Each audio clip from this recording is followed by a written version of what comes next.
If you want to feel the rush of equipping your very first Tier 7 legendary weapon, then this video is your cheat sheet. This is a very simple guide for new players, and it's what I've been using this season, so let's just get right into it. So the very first thing that you're going to want to do is to push the highest tier corruption that you can. Currently, I'm running about 150 corruption, 154, somewhere in there. So if you're in the Circle of Fortune faction, one thing you can do to get better weapon exalts and to find the unique weapons is to come over and put on the right prophecies. So we're looking for one-handed exalts and for one-handed uniques. So let's see what we have so far. What are these? Staves, two-handed axe, unique one. Okay, these are not what we need, so let's reroll. So I don't want to do this. I want to find something that's either a lower tier of arena or inside the Monoliths. Okay, one. Okay, this works right here. So all we have to do is kill a champion and any type of endgame content, dungeon, arena, or Monoliths, and we'll drop 4 unique one-handed swords. So let's go ahead and put this on. And if you ever need to check to see what your prophecies are, you can just press Y, which will open up the Factions tab. And as you can see, we're already in Circle of Fortune. But if we weren't, you can just click up here to go to the exact faction that you're looking for.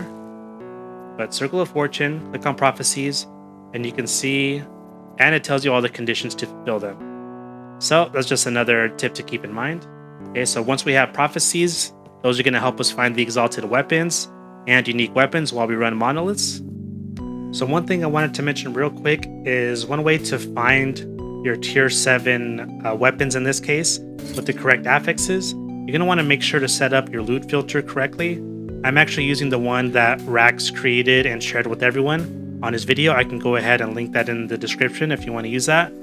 But we're going to go to tier 7 exalts. You're going to want to check the weapon, the damage type, and classes. So click here.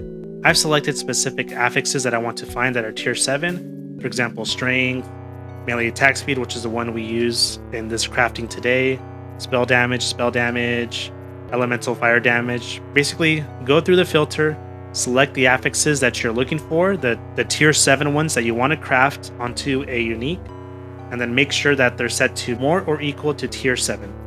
Once you hit update, that'll help you sort through all your jobs. It'll only show you the ones that are tier 7 and contain the affixes that you're looking for. So I hope that helps out. Again, I'll link it in the description below.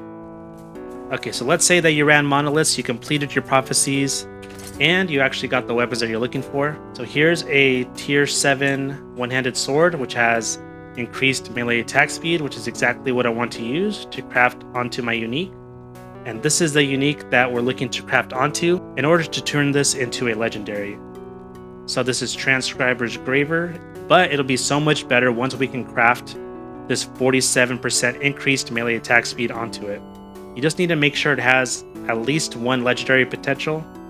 So once you have your unique and the tier 7 exalted, you're going to want to go and run the Temporal Sanctum. And if you actually just collect keys as you play the game, but if you go here and you right click, it'll actually just take you directly onto the Temporal Sanctum. Just right click there. And we need to do a full run of this. Temporal Sanctum, right click the key. And if you have the charm, you could actually skip right to the boss. But if this is your first time running this, then you're not going to have that. So I'm just going to run it from beginning to end. And since we only have a 1 LP unique that we're crafting onto, you don't really need to run tier 2, 3, or 4. We're just going to run the first tier. The Eternity Cache can accept unique items with the level requirement of 50 and below. As you can tell on the Transcriber's Graver, at the very bottom, it says requires level 48. So this is below level 50. So let's go ahead and run the tier 1. Okay, for this dungeon, you're going to want to use your temporal shift in order to get by walls that you currently cannot. See, so this one is open now. So that's it. You don't really have to kill any of these enemies. Just keep trying to progress to the end of the level as necessary. Okay, we got to the door here. Alright, so let's go to the next area. Cool, let's take out this champion. Prophecy fulfilled. Look at that. We got 3 unique swords that just dropped for us. Fortunately, we don't need any of these 3. But, you know, if we did, that's one easy way to get those drops is by using those prophecies from the Circle of Fortune.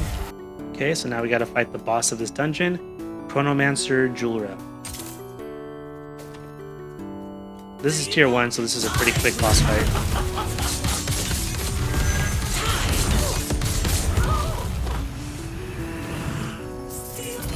Don't really need that ring, so let's just keep moving. Okay, Sanctum Archive, so this is what we've been waiting for. So this little forge mechanic is where we can craft legendaries. If you click on it, it's going to say ancient power weaves around the contents within. The synthesis will be complete in time. So what you actually want to do is go ahead and use your temporal shift in order to go back to the divine era. Okay, and now we can use this item, or now we can use the eternity cache. Seal a unique item with legendary potential and an exalted item with 4 affixes. Each item must be of the same type. So this is our unique. It has 1 legendary potential, so this goes here. Okay, and this is our exalted item. As you can see here, it only has 3 affixes. So what we're going to want to do real quick is just craft 1 affix on it. It doesn't matter what it is. Just pick the first one. Doesn't matter, because this is the one that we want to forge onto our unique. Okay, so now that it has 4 affixes, pull it back out, click on here, drop it into this slot. Okay, so this unique is going to lose the 1 legendary potential, but it's going to have this 47% increased melee attack speed crafted right above where it says plus 16 spell damage. Okay, so let's go ahead and seal the cache. Okay, so this part's done, and all we do is once again hit your temporal shift. Go back to this mechanic. And now we have our legendary Transcriber's Graver with the 47% increased melee attack speed. So we take our newly crafted legendary, equip that on. Look at that, 52, almost 53,000 damage per second on Judgment, and 6,700 damage per second on Vengeance. And that's pretty much it. And if you want to go ahead and finish the rest of this Sanctum encounter, all you do is make sure to temporal shift. You go around to this mechanic and head over to the exit. Okay, so now we're done with the Temporal Sanctum. But if you wanted to craft legendary, you know, body armor, helmet, shield, whatever it is, you just do the same process. But when you go over to, well, here's another thing I should say. With the Factions tab, remember I said you can go here to check your prophecies? You can actually click here to transport there directly, Observatory.